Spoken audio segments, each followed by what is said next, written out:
Je ne sais plus. Attends. Aussi. Non, c'est pas. Oui, je te confie mon cœur ici-bas. Prends ma couronne, je te la donne. Au ciel, n'est-ce pas, tu me la rendras. Au ciel, n'est-ce pas, tu me la rendras. Voyez, si on est bonne encore. Les villages, c'était pas ce que c'est aujourd'hui, hein. La Mosaïque, on s'assemblait les soirs, comme dans une heure, là. Le monde est tout le temps amené s'asseoir sur des billes de bois, et on mangeait la soupe. On avait des bols, on mangeait la soupe. On était des fois 10 personnes, à celui qui disait le mieux, à n'importe quoi. Et j'ai fait ça, j'ai fait ça. C'était comme ça dans le temps chez nous. Et au Morin, le village, c'était pareil. On se réunissait. C'était une belle époque. En Zaï, on était 25, et aujourd'hui, on est plus de 3. Oui, c'est les gens, la foule qu'il y avait, et le nombre de curés. Parce qu'il y avait un curé, à l'époque, il y avait un curé dans chaque petite paroisse, et donc ils étaient tous là en soutane, bien sûr, à l'époque, avec l'évêque et tous les chanoines, tout ça. Ils étaient peut-être une vingtaine de curés quand même. C'était énorme pour Saint-Clément. Mais je me souviens que les premiers arrivaient là-haut à la Salette, sur le site de la Salette, et on regardait, et il y avait encore des gens qui passaient sur le pont du bourg. Là. Ça faisait quand même du monde à l'époque. Et les gens venaient, ils apportaient leur manger dans le sac, et ils mangeaient là, dans la Chennevière. Eh bien, ils venaient de tous les villages aux alentours, des communes aussi. Par tous les moyens, ils venaient. Ah oui, toutes les familles étaient représentées. Ceux qui n'y allaient pas, ils étaient remarqués. Oh ben, c'était vraiment important. Les gens n'allaient pas à Lourdes à cette époque, c'était trop loin. Ils allaient à la Salette. Ah oui, il y a toujours les habitués, et puis bon, toute la montagne là, aime bien venir à ce pèlerinage-là. Il faut dire aussi la population par rapport à une centaine d'années a été diminuée par combien, par exemple. Des communes comme Saint-Clément, qui avaient presque 1000 habitants, aujourd'hui 300 et quelques, et toutes les communes alentours étaient pareilles. C'est pareil, chaque commune était une paroisse. Donc ça impliquait beaucoup plus de monde, quoi. Et puis c'était plus familial. Il restait beaucoup plus de jeunes au pays, il y avait plus de travail. Bon, il y a eu toute cette disparité-là qui a fait qu'aujourd'hui, la population vieillissante, le canton s'est dépeuplé. Et je pense que c'est pas spécial chez nous, ça doit être un petit peu partout, ça. Ça, les premiers arrivaient à la Salette, les derniers sortaient de l'église à l'époque. Oui, il y avait beaucoup plus de monde. On faisait la procession avec mes parents et on retrouvait la famille. C'est ça, c'était... Enfin, il y avait la messe aussi, mais c'était ça. On n'attendait jamais, on aurait raté la fête de la Salette. Oui, le problème à l'heure actuelle, c'est qu'il y a beaucoup moins d'enfants. À l'époque, il faut dire qu'on était 37 à 40 dans une classe, à peu près autant, 80, mettons 70 à peu près. Et chez les sœurs, il y avait 60 personnes, ça faisait 130 gamins à l'école à Saint-Clément. Maintenant, il y en a combien? Mais la montée à la Salette, c'était 500 personnes, 500-600 personnes, 800 personnes, je ne sais pas. Les premiers arrivaient à la Salette, les derniers passaient sur le pont de la Bèbre. Et c'était sur toute la largeur de la route. Qu'à l'époque, les voitures... Ah oui, on descendait à pied, tout le monde. Ça, les gens ne loupaient pas bien la fête de la Salette.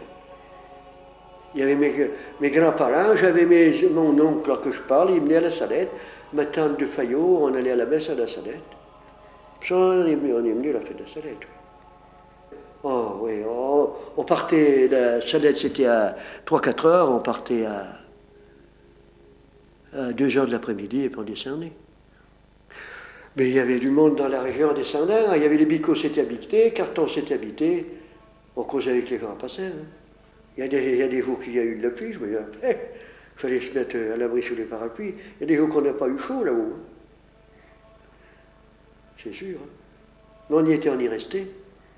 Il y a bien une année, je crois qu'ils n'ont pas pu la faire, ils l'ont fait dans l'église. Mais ça correspond aux quelques photos que j'ai pu encore voir. Oui, on peut appeler ça aujourd'hui une foule, surtout pour un petit village, quoi, puisque c'était la montagne qui se rassemblait, toute la montagne, voire beaucoup plus loin jusqu'à QC et autres. La procession depuis l'église, en montant avec tous ces prêtres de l'époque, de l'évêque à l'occasion, mais de tous ces prêtres, ça c'était... Eh bien, il y avait la messe était à l'église. Ensuite, on montait en procession à la Salette. Alors là-haut, il y avait, des discours, des prêches, quoi, les curés prenaient la parole à tour de rôle. Après, on revenait manger, soit il y en a qui pique-niquaient sur place, des gens qui venaient, ceux qui venaient un peu de loin, ils apportaient à manger, un petit pique-nique. Ou bien on revenait manger chez nous, dans ceux qui n'étaient pas loin. Et l'après-midi, on faisait le chemin de croix. On repartait de l'église, on faisait le chemin de croix qui monte à la Bruyère. Là. Et on revenait par la Salette. Et on faisait les vêpres par la Salette. Et le soir, en plus, à la tombée de la nuit, il y avait la procession au flambeau qui partait de l'église jusqu'à là-haut. En récitant le chapelet. La journée était bien remplie. Eh bien oui, il y avait eu quelques années, oui. Puis après, avec les voitures sur la route, ça s'est calmé. Il n'y avait plus la procession au flambeau, mais il y avait la procession au flambeau, oui, les soirs, monter du bourg, monter là-haut. Ah ben c'était bien, oui, bien sûr. Ah, il n'y avait pas du monde comme pour aller à la messe le soir, parce que les gens étaient rentrés chez eux. Et avant, ça se faisait. Et pour la fête, il y avait des guirlandes qui mettaient le bord de la route. Il y avait un rassemblement à l'église, et après on partait de l'église et on montait en pèlerinage là-haut. Ça, je me rappelle bien de ça. Qu'aujourd'hui, tout se passe sur le site. Et c'était l'après-midi, si mes souvenirs sont bons, on partait de l'église et on faisait le pèlerinage jusqu'à la Salette, en chantant avec les chants. Et après, il y avait la messe. Et le soir, pareil, la procession au flambeau.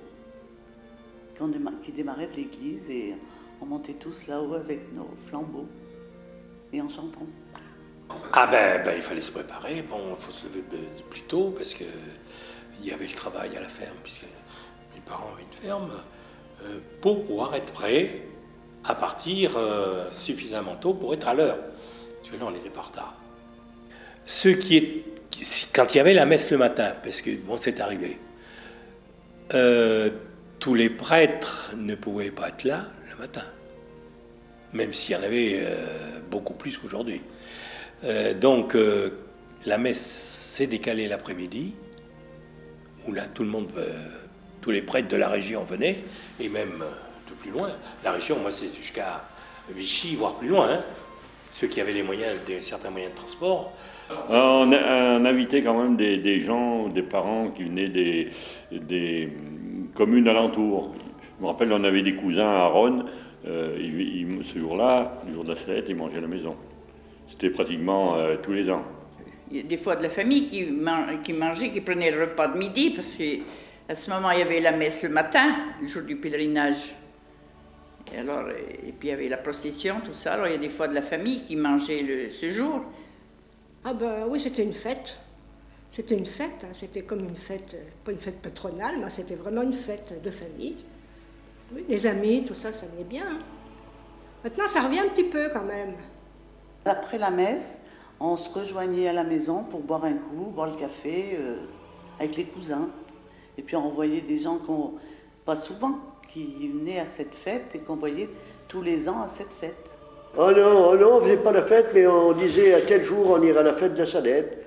On s'enseignait entre la famille, on disait tu viens à la fête de la Salette, et oui, et puis c'était comme ça. Hein. En famille, oui. On invitait les gens extérieurs comme si on invitait pour un pas pour un repas familial, comment dire, un rassemblement familial.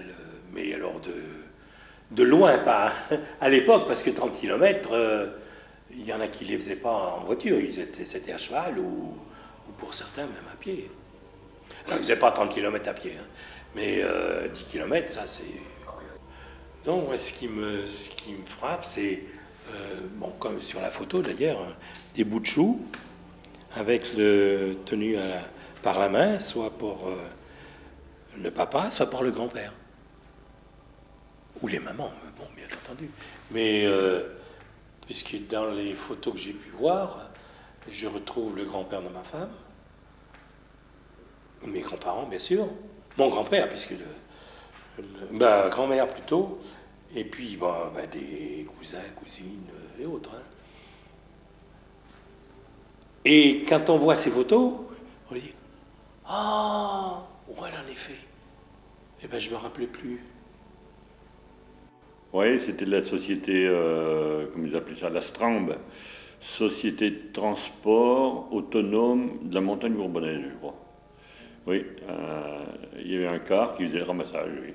Les gens, il n'y avait pas des voitures comme maintenant, parce que je me rappelle quand on faisait la procession, on partait de l'église pour monter au site de la Salette. Je ne me rappelle pas qu'on rencontre une voiture, hein. Ce serait la galère. Hein. Ah, il y avait du monde, oui. Il y avait un car, des fois, mais il y avait beaucoup de monde. Il y avait moins de voitures particulières que maintenant, mais il y avait un car, et puis les gens venaient au pèlerinage à Salette. Et souvent, pour l'occasion, on montait dans une voiture. Ah, aussi, oui. C'est le père Burnol qui nous amenait avec sa camionnette unique, avec une quinzaine de chaises derrière. Et oui, ça c'est des souvenirs. Mais je me rappelle, moi, être venu de là-haut avec le père Burnol, le grand-père, enfin, de Louis. Oui. Oui, alors ça, je ne l'ai pas vu souvent, je l'ai vu une ou deux fois.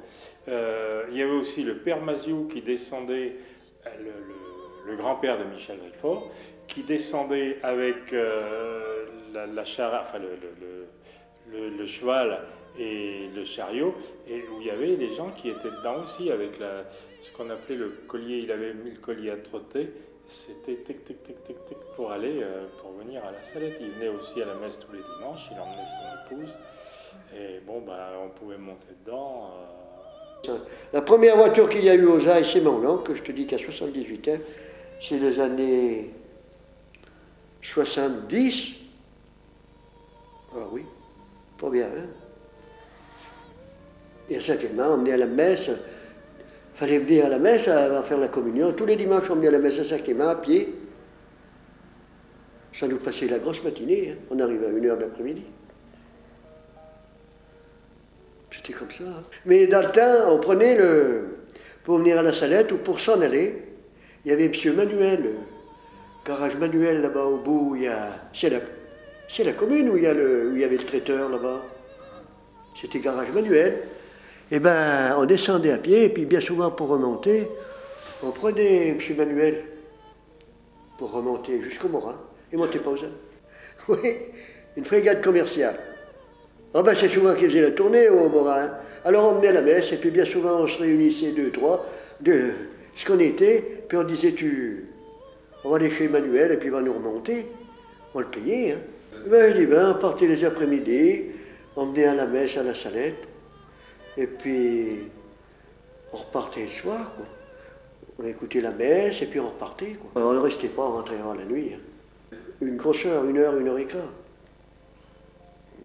Puis c'était pénible, hein. Mais enfin, on était du monde, on discutait. On a le chemin du Carré, là, il a tout le temps été raviné, l'eau descend tout le temps, là. Oh non, jamais il était bien beau. Le Pépé Louis, oui. Alors lui, il faisait partie des convoyeurs. Ça m'a marqué, hein, ça c'est évident. C'est lui qui avait le plus grand véhicule, donc on chargeait à l'arrière. Ça, il y avait des sièges partout, on chargeait au maximum. Et tous ceux qui avaient une voiture emmenaient les autres. Hein. Aujourd'hui, on parle de convoiturage, des trucs comme ça, mais certains l'acceptent, où ça devient un mode de transport pour certains, mais pas pour le commun des mortels, en ce sens pour les anciens. Convoiturage, on peut vous emmener, mais beaucoup de personnes n'osent pas parce qu'ils ne peuvent pas rendre. Ouais, parce que à cette époque, les parents ne nous posaient pas question, tu veux aller à la messe ou pas. On suivait, et c'était naturel. Ils allaient à la messe, on les suivait, et puis sans rechigner ni rien du tout. Hein. On en pensait ce qu'on voulait, mais bon, on y allait. Et maintenant, c'est plus le cas. Hein. Mais moi, je sais que mes parents n'auraient jamais voulu qu'on n'aille pas une seule année au pèlerinage de la Salette. C'était sacré. Non, c'est-à-dire que il fallait, personne disait il faut qu'on aille à la Salette, si. Mais c'est une question qui ne se posait pas, en ce sens que tu viens à la Salette. On était petits, on obéissait. C'était ça faisait partie de l'époque encore où, comment dire, se soustraire, rouspéter, ça savait faire. Mais dire non, j'y vais pas, ça. Tu veux pas venir? Attends, je vais te. Bon. Bon, le premier souvenir, c'était quand on est. L'enfance, quoi, mais on a toujours été à la Salette, quoi, à la fête de pèlerinage à Salette. On a toujours bien aimé ça. Ben, j'y étais jeune. Toute jeune, j'y allais avec ma maman et mon petit frère. Et on y a toujours été. Et on était fidèles à la fête de la Salette. Il y avait plus de monde, oui. Mais maintenant, oh ben on était toujours bien mises. Et puis ils n'acceptaient pas à l'église les gens sans chapeau. Et maintenant, elles y vont toutes nues. Presque toutes nues. Oui. C'est vieux tout ça. Ben oui, dis donc, c'est que... Oh, ben, c'est que les cloches, elles sonnaient à la Salette. Il y avait des cloches, ça sonnait beaucoup à la Salette. Oui, quand j'étais, je ne sais pas quand j'étais, peut-être 10 ans, avec ma copine Madeleine Mado, comme on dit, Madeleine Belle, ils nous avaient mis à la Salette pour vendre les images et les médailles. Ils nous ont proposé ça parce que personne ne voulait y aller. Toutes les deux, toutes contentes. On est parti le matin de bonne heure, 10 heures. On est resté toute la journée. On avait soif, on avait faim, on était toutes les deux avec nos médailles. Enfin bon, on en a vendu quelques-unes quand même. Premier souvenir, pour moi, les grands-parents habitant à la Bruyère, on allait souvent se promener à la Salette. Ça, c'était la visite traditionnelle. Hein. On partait de la Bruyère, c'est à 200 mètres, on allait faire sonner un coup la cloche. Là. Ça, c'est les premiers souvenirs. Après, deuxième souvenir, c'est les pèlerinages tous les ans, parce qu'on ne devait pas beaucoup en manquer. Ben non, parce que les parents étaient quand même bien portés sur la chose. Et là... Après la messe, on se retrouvait, on discutait déjà à la Salette, et après on descendait. Mais avant, on attendait tous de pouvoir embrasser la bague de Monsieur l'évêque. Ça m'a marqué. Mais bon, on était très contents d'aller biser sa bague. Quand il vient, il n'a plus de bague. Ou il ne la fait pas, on ne la bise pas. Hein. On ne l'embrasse plus, sa bague. Ah non, non. Parce qu'une fois même qu'il est venu, j'ai dit, est-ce qu'on va le faire comme on le faisait quand on était petite? Non. Le premier souvenir que j'ai de la Salette, c'est lorsque j'étais enfant de chœur. On montait à la Salette avec le Christ, évidemment, la croix. Et la croix qui se divisait en 3 morceaux. Je me rappelle particulièrement de cette année-là, parce que c'est moi qui portais la croix, et pour la descendre, comme c'était la montée comme ça, c'était bien, mais alors la descendre, j'ai dit, ça va bien, et je l'ai démontée en 3 morceaux, je l'ai mis sur mon épaule, et il y a le curé parent qui est arrivé, il m'a dit, on me remet cette croix convenablement. Voilà, ça c'est... Le jour de la Salette, il y avait donc tous les curés du canton qui étaient conviés, et Monseigneur l'évêque y était. Il était convié à la messe d'abord le matin, et à midi, c'était une réunion à la sacristie pour le repas. Dans la cuisinière, c'était une habitante de chez Copé, notre village, qui faisait la cuisine. qui faisait la cuisine. Et ce jour-là, pour l'entretien du repas, comme on dit, il avait délégué un habitant du village de chez Copé, qui allait à la chasse souvent. Ah, il a dit, il s'appelait Bichon. Enfin, moi, Raymond, je connaissais bien. Monsieur Bichon, il faudra, pour ce jour-là, que vous me tuez un lapin ou un lièvre pour le repas. Alors, Bichon, il s'exécutait toutes les fois. C'était radical. Soit le lapin ou soit le lièvre pour le repas. Et ce jour-là, il y avait tous les prêtres du canton, qui étaient conviés à ce repas, sous la présidence de Monseigneur l'évêque. Ben, je sais pas, moi, c'est mon premier souvenir, c'est que j'y vois de chez moi. C'est illuminé, je vois les éclairages de la Salette. Toutes les années, on vient à la fête de la Salette, nous. Mon frère va venir, sûrement aussi. Hein. On aime bien la Salette. Tout le temps, ma mère aussi, on venait à la fête de la Salette. Ah ben, c'était l'habit du dimanche, ça. C'était le jour de fête, donc on s'habillait en dimanche. On s'habillait bien, costume, cravate, oui, les dames chapeau, belles robes. Ils sortaient tous, ils avaient plus joli. Hein. Oui, bah oui, en cravate, culotte golf même, et puis costume, et puis ça y est, on marchait avec les parents, puis plus grand, après quand j'étais enfant de cœur, je me rappelle, je marchais devant, on avait la soutane, l'enfant de cœur, surplis, tout ça. C'était autre chose que maintenant. Hein. Ah oui, tout le monde était bien habillé, alors que maintenant il y a des shorts, il y a tout. Hein. Ah ben ça c'est l'époque, hein. C'est l'époque. Ah oui, ben sur les photos, ça fait même... Pour nous, maintenant, ça fait ridicule. Les chapeaux, dans le temps, c'était comme ça. Oui, le chapeau. Ben, une robe, un beau chapeau. Maintenant, ça se fait plus. Et tout le monde était habillé en dimanche, hein. Même plus que le dimanche, jour de fête. Si, ça, les chapeaux. Maintenant, ça se fait plus, mais dans le temps, tout le monde avait bien son chapeau, bien... Souvent, on faisait faire une robe aux filles pour aller à la Salette. Ah oui, oui. Ah oui, c'était vraiment, oui. C'était la sortie annuelle, tous les ans, il fallait venir à la Salette. On essayait d'être mieux habillés que les autres jours. Même mes parents, hein, mon père mettait sa veste, même s'il faisait très chaud, la chemise, la veste pour venir à la Salette.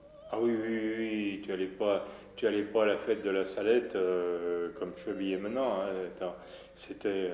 Bon, maintenant même, si on veut faire la différence, tu vas à une cérémonie religieuse, un enterrement par exemple, tu as les gens qui sont en chemise décolletée, en jean, et puis avec des savates aux pieds. Non, c'était pas comme ça, c'était costume, cravate, chemise blanche. Une anecdote, c'est surtout, je vais commenter une photo de 1951, où je suis dans les bras de mon père, et où je regarde les habits de ma mère. Maintenant, parce que sur le moment, rien à cirer. Et en fait, ma mère est tout en noir, ce qui m'a étonné. Et j'ai repensé après, son père était décédé, mon grand-père donc, au mois de juin 1951. Ça, c'était au mois de septembre, donc elle portait toujours le deuil. De toute façon, ceux qui allaient à la messe, puisque que soit à la messe, soit à côté de la messe au bistrot, on mettait son 31 ou son costume, chapeau, ainsi de suite. Les dames, leurs plus beaux atours, la belle robe, ainsi de suite. C'était une époque. C'était la mode, entre autres, mais c'était... on ne rentrait pas dans une église sans être couvert, pour les dames. Les messieurs enlevaient leur chapeau. L'abbé Parent qui recevait pas mal qui faisait manger tous les prêtres, pratiquement tous les prêtres et l'évêque chez lui. Quoi. Alors, je me rappelle d'une anecdote, il commandait un peu de nourriture, parce qu'il n'avait pas grand-chose, le pauvre, pour vivre à l'époque. et qui demandait un peu de nourriture pour nourrir tous ces gens-là. Et donc il y a une personne, je ne me rappelle plus qui c'est, qui lui avait apporté un lapin. Et ce lapin, la veille, elle lui apporte un lapin dans un cabas, et puis il appelle sa bonne. Marguerite, viens vite venez vite chercher une écurie pour mettre ce lapin. Alors sa bonne va chercher une écurie. Voilà, c'est prêt. Il ouvre le cabas, le lapin était prêt à cuire, quoi. Ça, c'est lui qui nous l'a raconté. Hein. Donc. 1948. Eh bien, j'étais invitée à leur mariage. Et c'était l'année de ma première communion. Eh bien, c'était strict à ce moment, c'était le père parent. Pour aller au mariage, il fallait que je lui demande la permission. Vous voyez comment c'était fait, hein? Et il a dit, et si je te disais non? Ben, j'ai dit, j'irai quand même. Hein? Et j'avais 12 ans. Vous voyez comme c'était fait à ce moment, hein? Oh ben à côté de maintenant. C'était trop. Oui, c'était strict. Le père parent, il était strict, oui. Et pourtant, c'est pas pour... Hein, il faisait bien son ministère, hein, mais... Et je m'en souviens de ça. Je lui ai demandé la permission pour aller au mariage. On ne faisait pas de mal, j'étais invitée à leur mariage.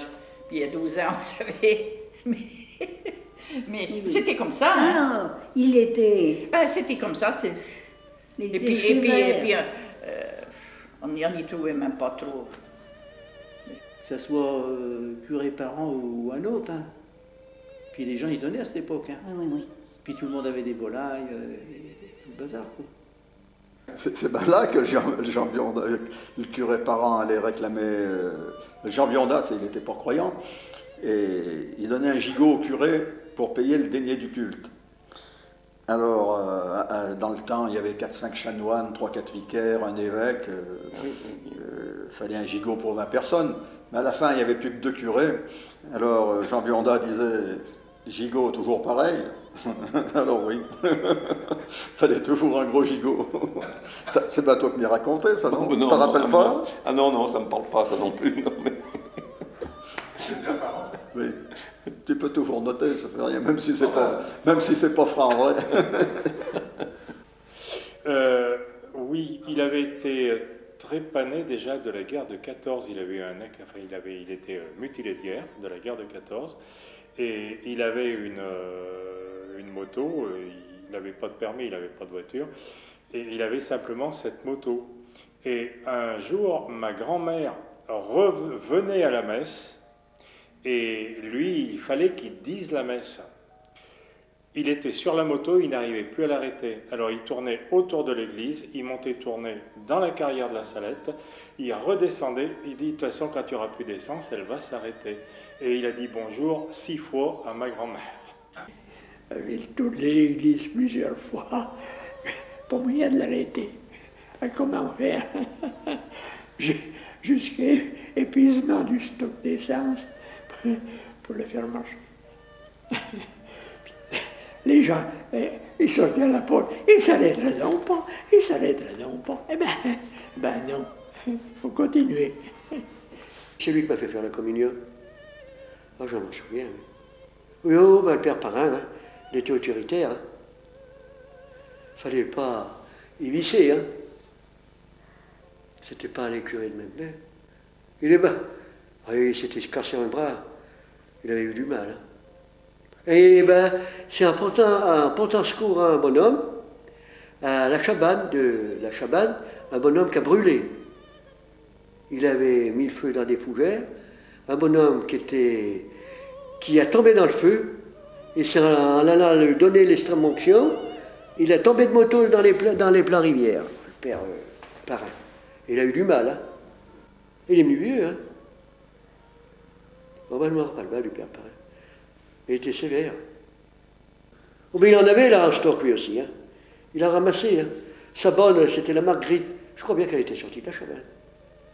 Eh bien, elle en avait du stock, hein. On allait emmener au catéchisme là, à la cure, il nous faisait le catéchisme. Il y en avait d'empiler des confitures et tout. Bonne Marie, je te confie mon cœur ici-bas. Prends ma couronne, je te la donne. Au ciel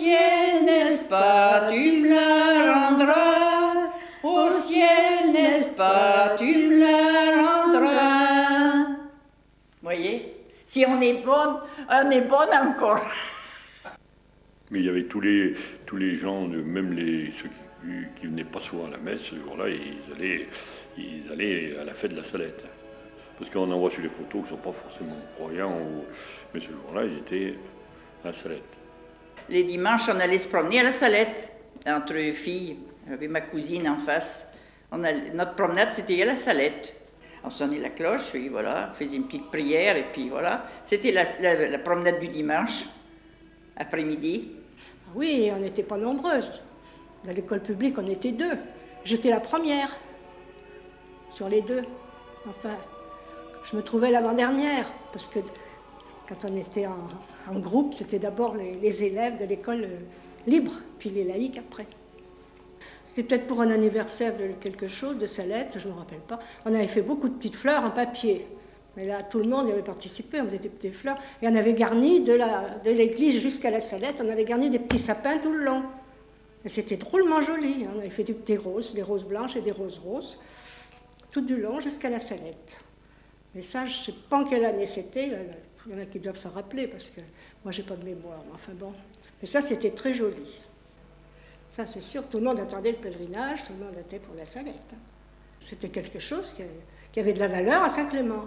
C'était pas quelque chose qui rapportait, mais c'était bien. Maintenant, bon, c'est pas pareil. À part l'année dernière, qu'ils ont fait l'anniversaire, là, c'était bien, mais enfin, maintenant, c'est une messe à la Salette, et puis voilà. Hein. Parce que c'est mon papa qui a fait la charpente de la Salette, de la chapelle. Je sais que ma maman a toujours dit, c'est ton papa qui a fait la charpente de la chapelle de la Salette. Puis il en était fier. Moi, je ne peux pas savoir, parce que quand il est mort, j'avais 3 ans. Alors. Moi, je me souviens de la sœur Louise de Gonzague, qui voulait que je sois curé. Ça, elle n'arrêtait pas de me le dire. Et tu vois, ça perturbe un peu quand on te bourre le crâne comme ça. C'est un peu comme un gourou, toi. Bernard, il va être curé. Il y avait la sœur Léontine aussi. Tu ne te rappelles pas de la sœur Léontine? Elle n'était pas bien sœur, tu sais, elle était bien civile. Ah, elle était en civil. Elle était en civil. Ah ben après, ça a été, on a fait quand même des gros travaux. Donc il y a eu de la maintenance des peintures, il y a eu des dallages de fées, il y a eu des carrelages, il y a eu des vitraux, il y a eu les peintures intérieures, il y a eu par une entreprise de la, comment dire, au niveau de la grotte là, qui était humide, faire un traitement anti-humidité par une entreprise. Donc il y a eu beaucoup de travaux, il y a eu des aménagements extérieurs, tomber certains arbres, ramener de la terre végétale, rengazonner. Et puis on a eu un bon coup de pouce aussi lorsque la mairie a acheté la carrière.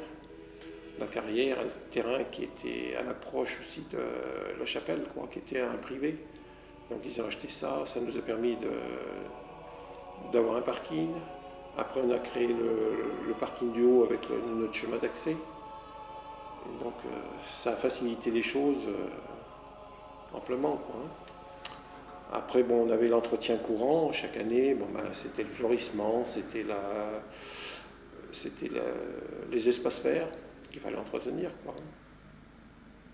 Et le tout par des bénévoles, quoi. Alors, on est 32 adhérents au jour d'aujourd'hui. Bon, pour une petite commune, ça fait déjà ça fait 10% déjà de la population, hein, si on regarde bien. C'est 2 000 à 3 000 euros au maxi. Hein. De temps en temps, on a une subvention de la mairie, et puis bon, c'est des dons, des aides, la quête, le tombola. J'ai pas vu le temps passer, quoi, mais enfin bon, ça arrive on est peut-être plus fatigué, on a peut-être plus d'occupations différentes. J'ai peut-être un peu de surménage là-dessus aussi, hein, au niveau associatif, parce que j'en suis dans pas mal. Alors c'est pour ça qu'il y a 3 ans, j'avais décidé que je passerais la main. Ah ben non, on a des très bons rapports avec tous les prêtres qu'on a eus, qui ont passé par le maillet, ça s'est toujours bien passé, quoi. Normalement, enfin bon, on n'est pas propriétaire, nous, hein, mais heureusement qu'on a mis ça en place, parce que je pense que le diocèse, avec tous les financements qu'ils ont besoin pour les églises et ailleurs, n'aurait pas pu subvenir à entretenir cette chapelle, quoi. Ben, pour moi, je le trouve bien, on a fait toujours ce qui était le plus urgent. on est à jour, on n'a pas vécu au-dessus de nos moyens. Donc je pense que bon, peut-être si un jour il y a une grosse intervention sur une toiture où c'est très coûteux, peut-être que là ça sera peut-être un problème parce que bon, la toiture a une centaine d'années, elle a été reçue une fois, mais enfin on n'est pas à la merci d'une tempête ou d'un aléa climatique. Et tout au long de l'année, il y a des gens qui passent, qui vont se recueillir, il y a des visiteurs, il y a des pèlerins, il y a des catholiques qui vont se recueillir sur le site, donc qui puissent y aller en toute quiétude et puis que ce soit accueillant pour eux aussi, quoi. Pour moi, c'est très très important. La Salette, c'est vraiment un monument historique de la commune. On ne peut pas envisager Saint-Clément sans la Salette. Pas possible. Et puis alors, par rapport à son site, où c'est situé, et la vue qu'on a sur le bourg, c'est magnifique, quoi. C'est magnifique. Eh bien, je peux vous dire que mon arrière-grand-père, il était très motivé par la Salette. Et tous les jours, il montait à la chapelle, là-haut, pour allumer une bougie qui servait de repère à tous les gens qui traversaient la montagne la nuit. Mon arrière-grand-père. Ça, j'ai toujours écouté dire par ma famille. Oui, au pied des statues, il allume une bougie. Et d'ailleurs, il y a toujours une lampe qui est allumée maintenant.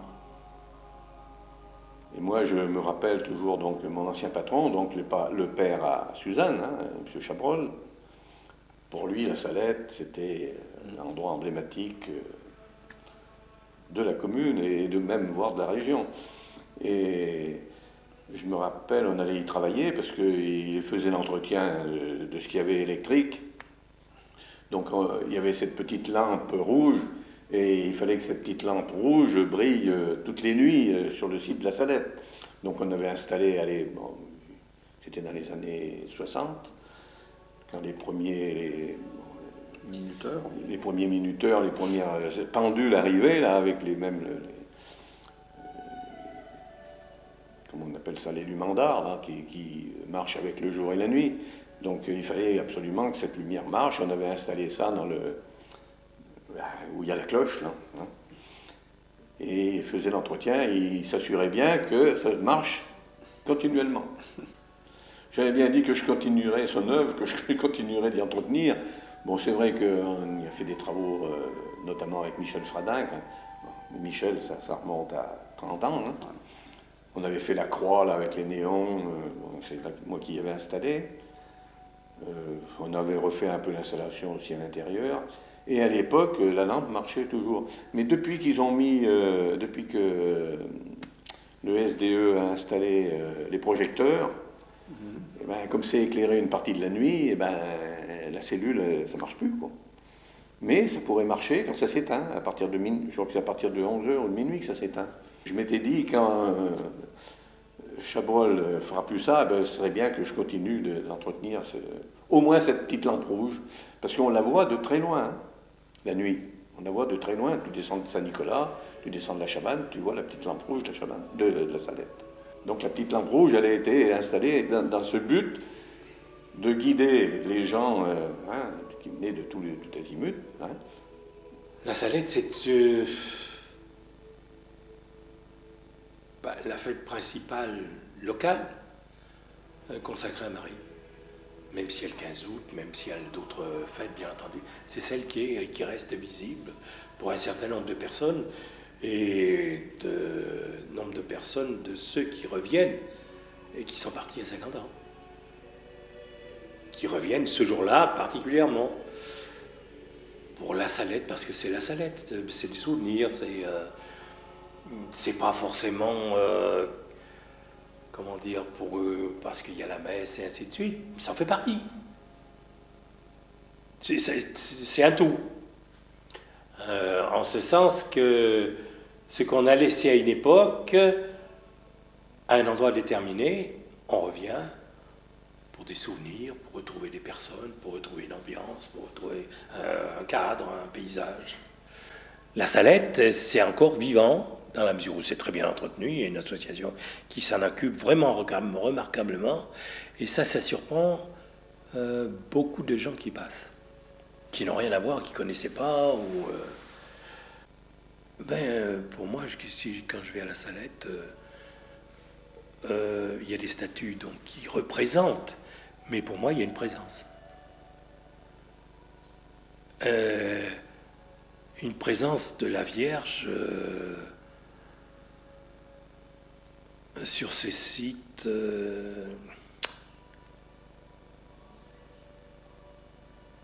C'est pas un lieu vide.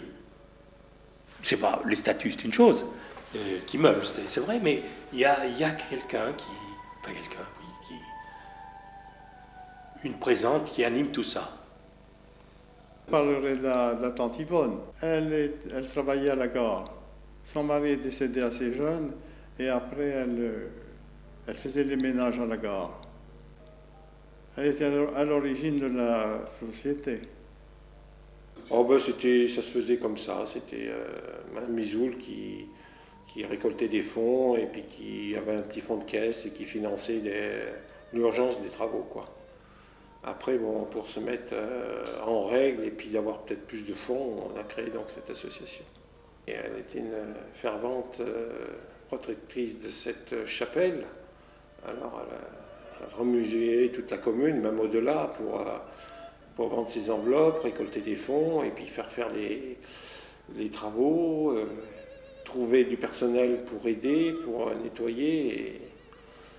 Donc elle a fait beaucoup de choses avant, hein. Ça, elle a marqué son époque, c'est sûr ça. Après, bon, se voyant fatiguée, qu'elle pouvait moins le faire, elle a dit, faut créer une association. Elle, c'était la fondatrice un petit peu du départ de l'association aussi, quoi. Elle était là au début, quoi. Tant qu'elle a pu faire, elle était là, quoi. Je ne vais pas dire que la Salette était pratiquement tombée en ruine, non, pas tout à fait. Mais il n'y avait aucune association pour prendre ce site. Et puis l'Yvonne, elle a dit, mais pourquoi pas? Et elle s'y est attachée, mais alors d'une force énorme. C'était, d'abord ça a été la vente des enveloppes, parce qu'il faut... Le nerf de la guerre, c'est l'argent. Si on voulait refaire et puis améliorer la Salette, c'était aussi récupérer de l'argent. Elle tournait pendant un bout de temps énorme pour aller chercher, vendre des enveloppes. C'était bien de vendre des enveloppes, ça donnait quelque chose à quelqu'un. Bon, tu donnais à l'époque 10 francs, tu as gagné un truc qui valait 1 franc, mais en fait c'était plus un don pour la Salette qu'une vente où il y avait un lot qui était énorme. Non, pas du tout, c'était plus ça. Et elle s'est dévouée, mais alors, ce qui était énorme. Et alors, la petite anecdote avec Madame Mizoul, c'est qu'en 1998, il y a eu le centenaire de l'église à Saint-Clément. Et ce jour-là, elle était habillée en 1898. Et moi, ce jour-là, j'étais monsieur... je me souviens plus de mon nom d'ailleurs. Enfin, c'est pas... Total, j'étais le gendre de Madame Mizoul. Donc, après, depuis, ça a été, dis donc, bonjour mon gendre, salut belle-mère, comment que tu vas? C'était... avec elle, on a toujours entretenu d'énormes belles relations. Et merci à elle de s'être occupée de la Salette et d'avoir créé cette association qui tourne super bien à l'heure actuelle. Alors, elle m'a consulté pour dire, il faut que que je vais m'occuper et tu viendras, on va faire une association. Bon, ben j'ai dit, c'est bon, j'en ferai partie. Yvonne Mizoul, c'était une brave personne. Elle disait bonjour à tout le monde. Moi, je la connais bien, je l'ai embrassée quand je venais à Saint-Clément, là.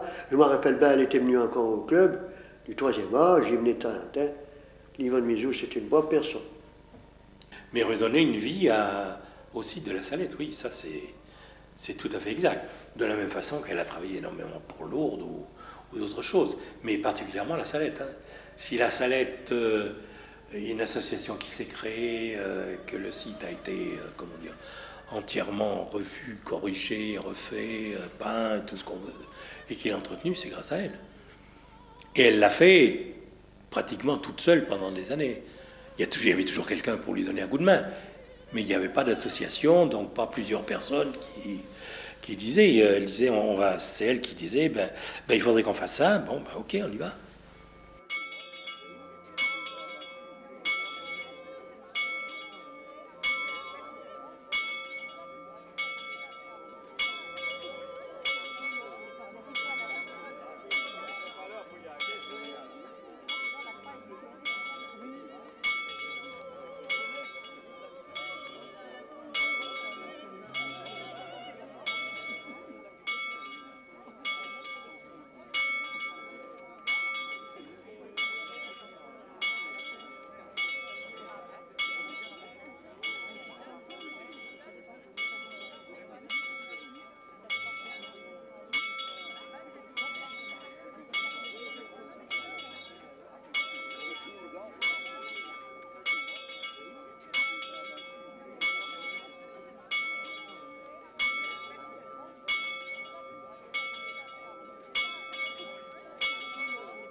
Ce centenaire est marquant pour toutes les personnes qui sont là.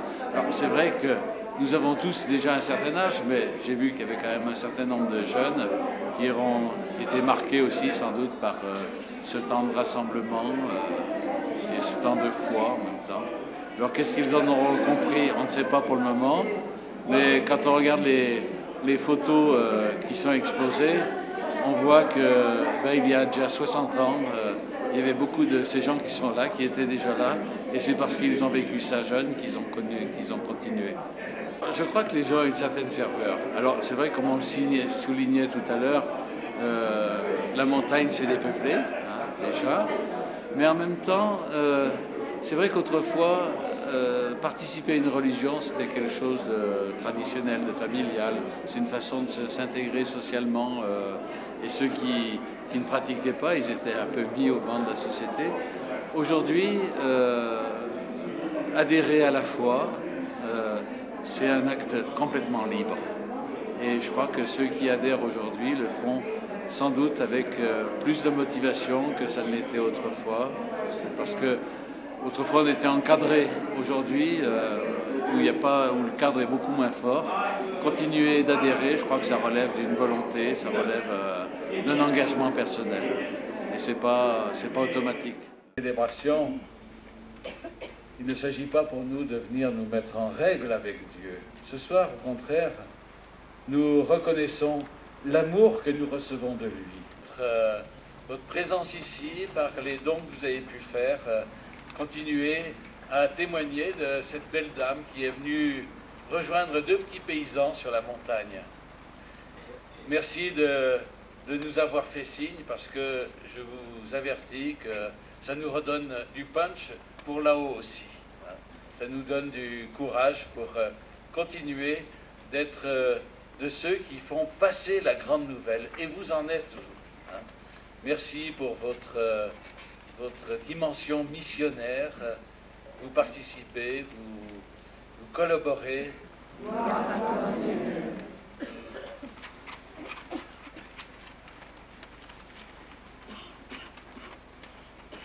Empêcher les petits-enfants de mourir, pour empêcher que nos frères et sœurs meurent de faim.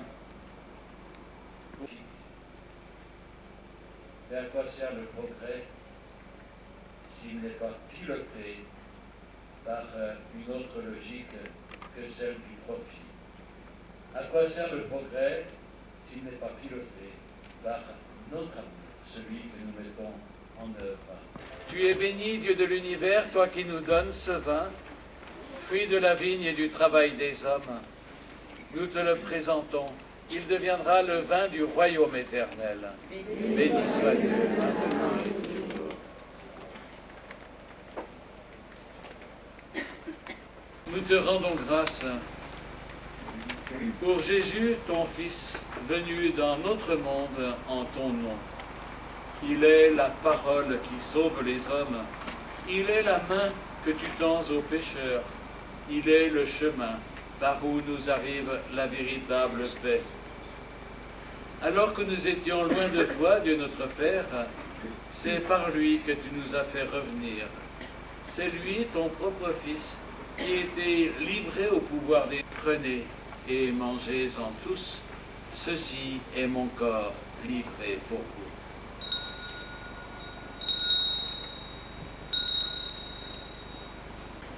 Vous ferez cela en mémoire de moi.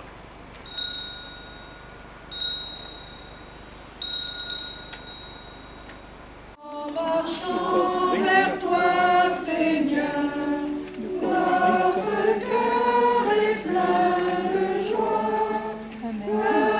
Dans l'esprit, au royaume de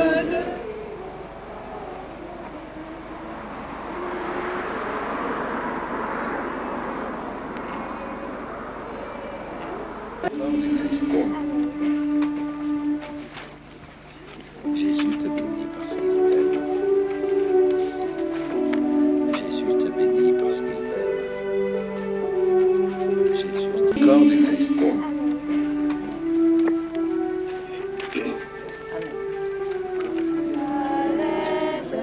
allez à votre tour, les interprètes du message d'amour, Vierge de la Salette, tous nos cœurs sont d'amour. Du fait que vous faites le sang, vous avez des Je voulais danser. Ah ben c'est Creusier le vieux, c'est pas Creusier le neuf. À l'âge que j'ai, moi, le Bernard, il a 2 ans plus que moi.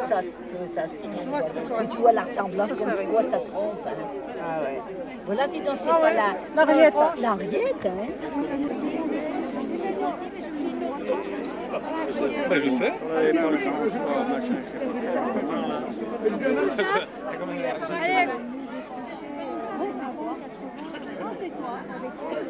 Non mais t'as du foncé, je sais pas si c'est noir, mais regarde. Là. Oui, mais ça aussi. Ben justement, pardon.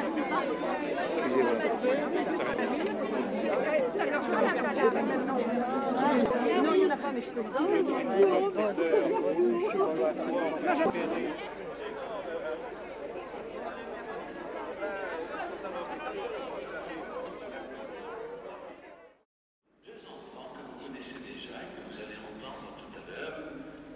expliquer ce qui s'est passé sur cette montagne et pourquoi il y a tout ça là-haut. Avancez, mes enfants, n'ayez pas peur. Maxima et Mélanie s'approchent. La dame parle, les enfants écoutent. Mon peuple ne veut pas se soumettre. Je suis forcée de laisser aller le roi de mon fils.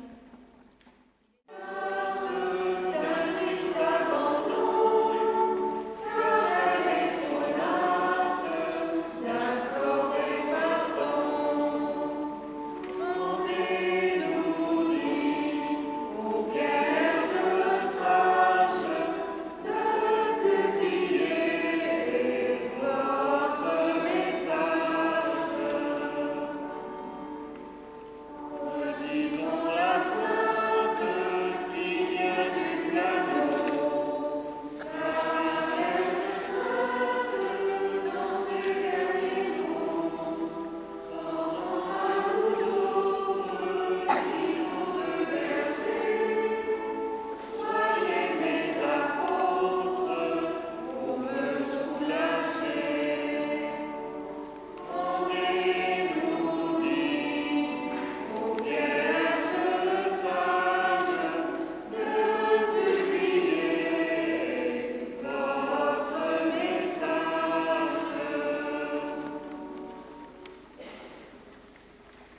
La Salette, ça a commencé en 1846, dans les alpages du Haut-Dauphiné, dans le sud de l'Isère, à la limite des Hautes-Alpes.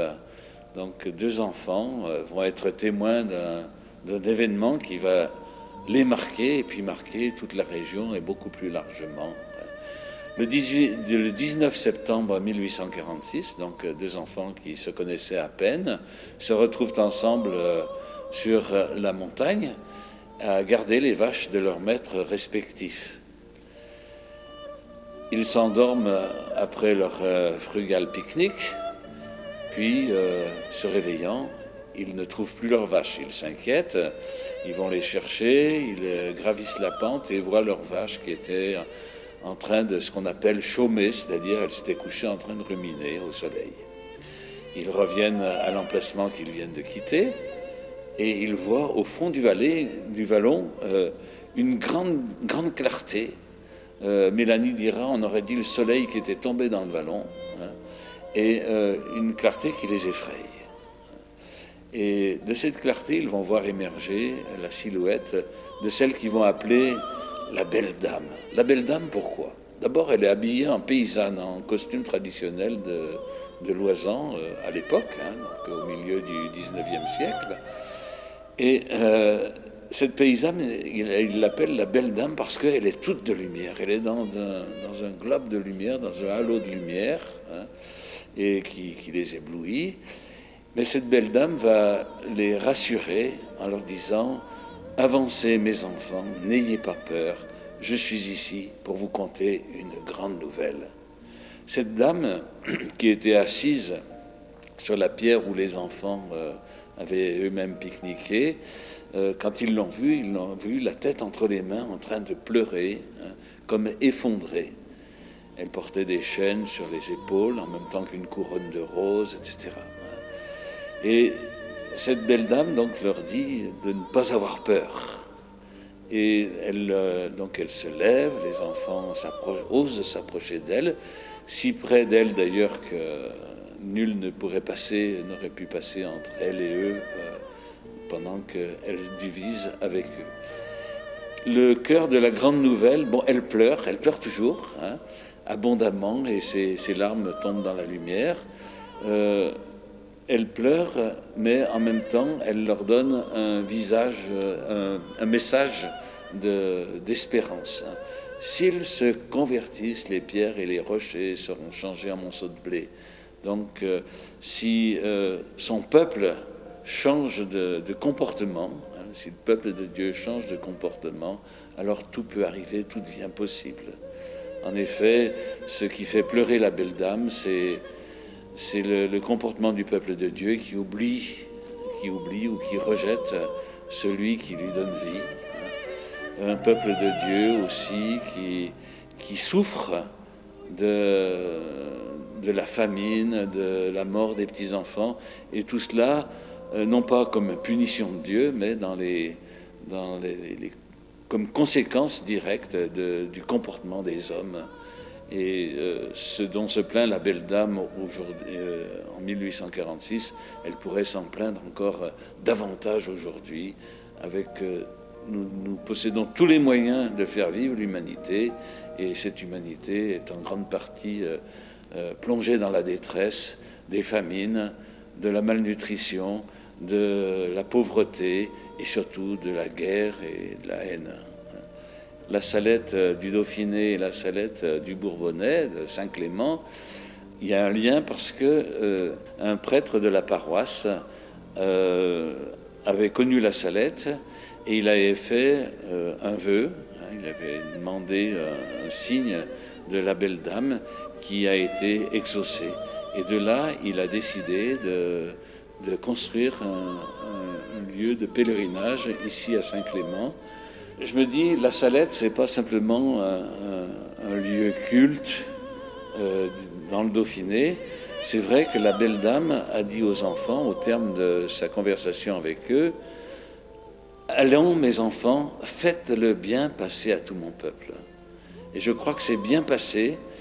Elle n'a pas demandé à ce qu'on construise un sanctuaire dans les alpages. Hein. Elle a envoyé les enfants. Alors ce sanctuaire, il existe parce que il fallait héberger les très nombreux pèlerins qui montaient sur la montagne, même avant que l'événement soit reconnu par l'évêque de Grenoble. Mais je crois que ce message de la Salette, cette grande nouvelle, elle est à divulguer, et non pas simplement pour rassembler des gens sur la montagne. Et quand les gens se rassemblent sur la montagne, un peu à l'appel de la belle dame qui disait à Mélanie et Maximin, « Avancez mes enfants, n'ayez pas peur, je suis ici pour vous conter une grande nouvelle ». En même temps, les Mélanie et les Maximins du XXIe siècle sont renvoyés sur le terrain de leur vie pour faire connaître cette grande nouvelle et puis permettre au peuple de Dieu de se l'approprier. Et donc, c'est pas étonnant qu'aujourd'hui on trouve un sanctuaire à Saint-Clément. Et puis, comme on en trouve aussi dans de très nombreux endroits, pratiquement chaque département français a son sanctuaire. Hein. Tu ne veux pas de pâté? Non.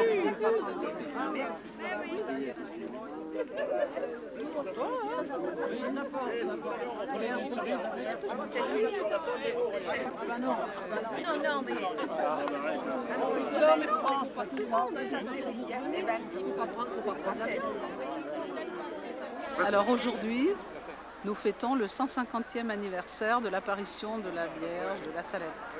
Allez, on va dire une centaine de personnes sont conviées à partager notre repas. Daigne bénir chacun de nous, bénir ce repas, tous ceux qui l'ont préparé. Au nom du Père, et du Fils, et du Saint-Esprit. Amen.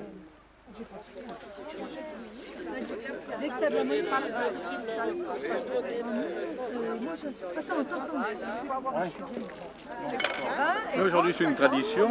Comme toutes les années, en septembre, c'est le pèlerinage de la Salette. Cette année, en plus, c'est donc le 150e anniversaire de la pose des premières statues. Donc c'est un site qui est très visité, très animé chaque année. Et voilà, aujourd'hui, donc en plus, l'association de la Salette a décidé de faire un pique-nique qui réunit, je sais pas, au moins 150 personnes, pas loin. Donc c'est une bonne affaire. La population de Saint-Clément est vraiment elle est à 80% catholique, hein, peut-être même à 90%. Donc c'est une fête qui est très appréciée et qui mérite d'être continuée chaque année.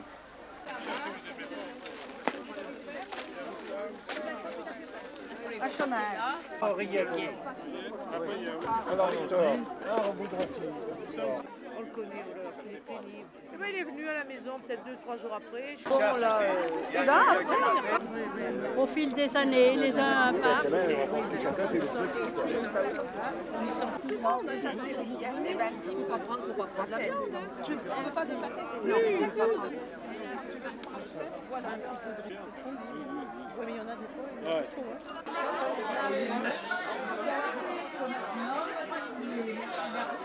Un gros plein. Un gros plein au coin de la rue. Si ça continue, on fera des masses à l'eau. Voilà. C'est qu'on a l'habitude d'être filmé. J'ai fini, c'est pas la peine.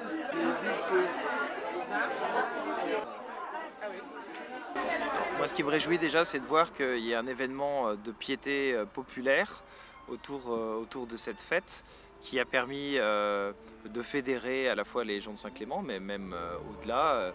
Les personnes présentes aujourd'hui viennent de plusieurs endroits de la paroisse et même au-delà dans le diocèse, le bassin un peu de Vichy, des gens qui sont montés dans la montagne. Je vous salue Marie, pleine de grâce, le Seigneur est avec vous. Vous êtes bénie entre toutes les femmes, et Jésus, dont l'Esprit habite en nous, est béni.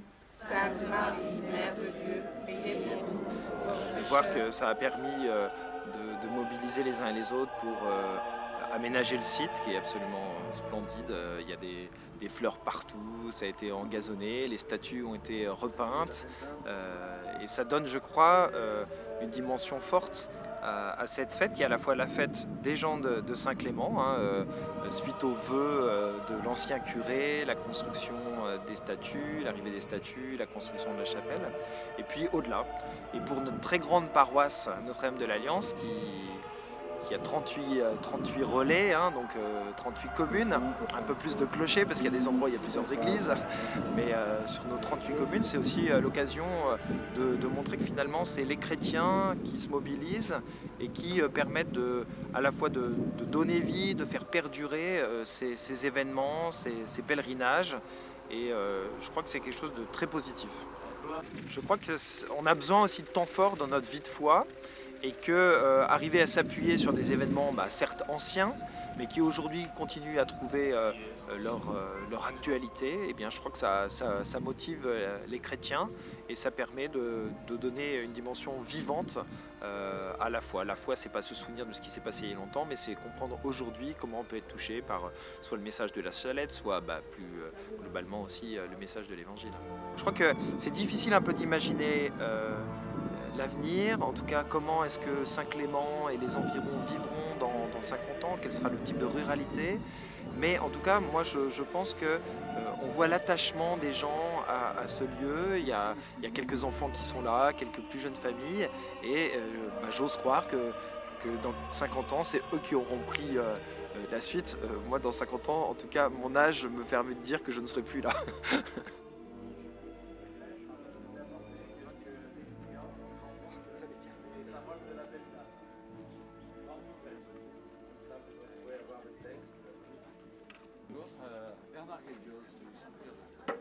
Enchanté. Enchanté. Missionnaire de la Salette, mais travaillant pour le diocèse de Grenoble. Je suis particulièrement heureux là en ce 150e anniversaire d'être présent sur ce sanctuaire de la Salette pour retrouver les pèlerins qui sont ici. Je crois que les lieux de pèlerinage comme celui-ci aujourd'hui dans nos diocèses ruraux sont importants parce que c'est l'occasion, je crois, de rejoindre un certain nombre de chrétiens qu'on ne rejoint pas naturellement peut-être dans nos paroisses aujourd'hui. Des gens qui sont attachés à cette démarche de piété populaire, de pouvoir se confier à Marie en toute simplicité, lui confier leur vie. Marie, c'est, je crois, pour beaucoup de gens, dans une période qui est un peu difficile, celle qui est attentive, celle qui est à l'écoute, celle qui accompagne. Et même si c'est vrai que sans doute ne sommes-nous pas aussi nombreux qu'il y a 50 ans pour fêter le 100e anniversaire, il n'empêche que ce qui frappe toujours quand on arrive sur ces lieux de pèlerinage locaux, c'est ce brassage de population, toutes les générations confondues, de gens qui viennent trouver là un espace de prière, de calme, un espace de recueillement, et puis de pouvoir confier leur vie en toute simplicité à la Vierge Marie. Notre Père, prends pitié de nous. Non, attends. Elle a fait jouer tout à l'heure. Toi notre Seigneur, toi notre Comment tu chantes? Vas-y. Il faut passer, mais après, voilà, vas-y. Vas-y, joue la première mélodie, j'écoute. C'est après, c'est la deuxième note. Ah, la deuxième que tu veux. Ça te va là? D'autant plus que le message de la Salette, il est rude. Quand on regarde ce que Marie a dit aux enfants à la Salette, cet appel à la conversion, au changement du cœur, à s'abandonner à l'amour du Christ. Eh bien, je crois que peut-être aujourd'hui, ce message il résonne d'une autre manière, cette invitation vraiment à nous confier au Christ, qui, dans les duretés de la vie, est capable de nous donner l'espérance.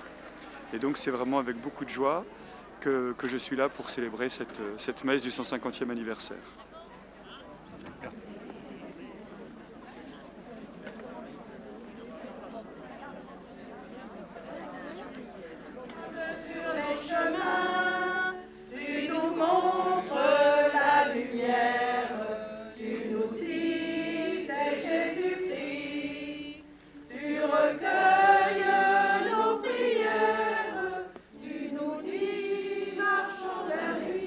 La paix soit avec vous.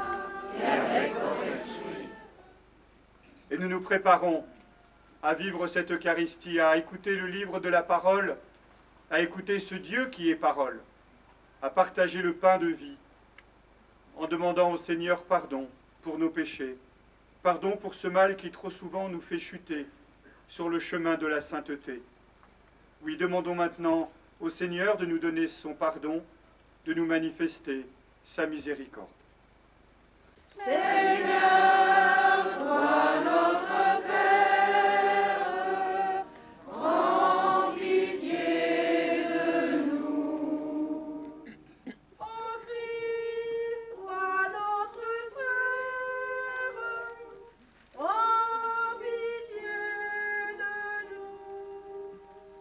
Ô Christ, toi notre frère, prends Les 150 ans de l'érection de cette statue de la Vierge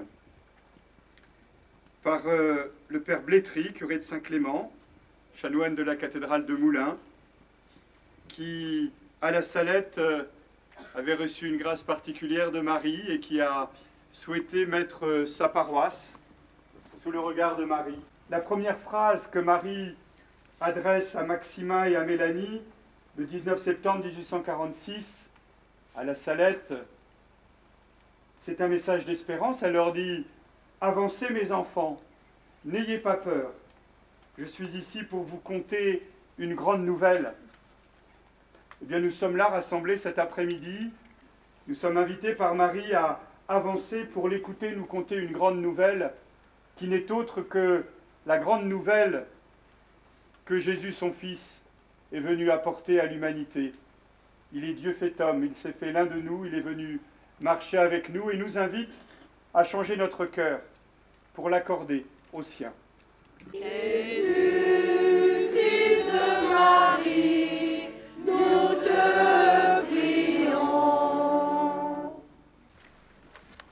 Corps du Christ.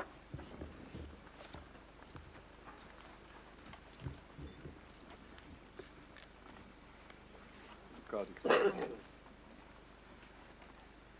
Le corps du Christ. Ah. Le corps du Christ. S'il y a des personnes qui ont du mal à se déplacer, vous me faites signe et je me déplacerai ensuite pour aller leur porter la communion. Enfin, on se déplacera pour leur porter la communion vu que le sol n'est pas très plat. Corps du Christ. Corps du Christ.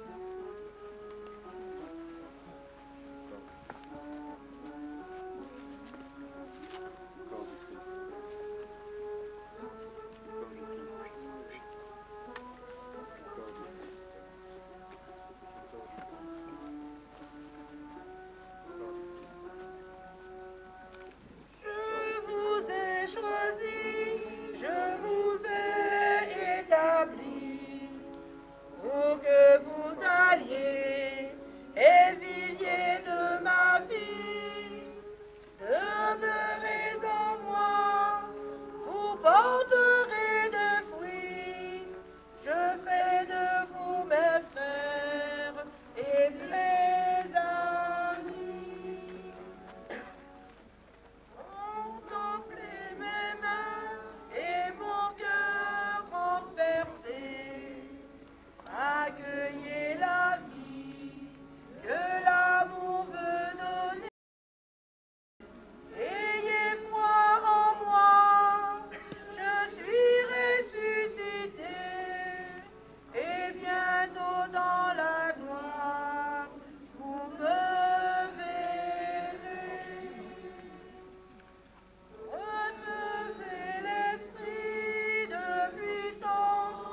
Et on met la main sur l'évangile. Ah oui, ben ça, c'est sûr, c'est vieux, ça.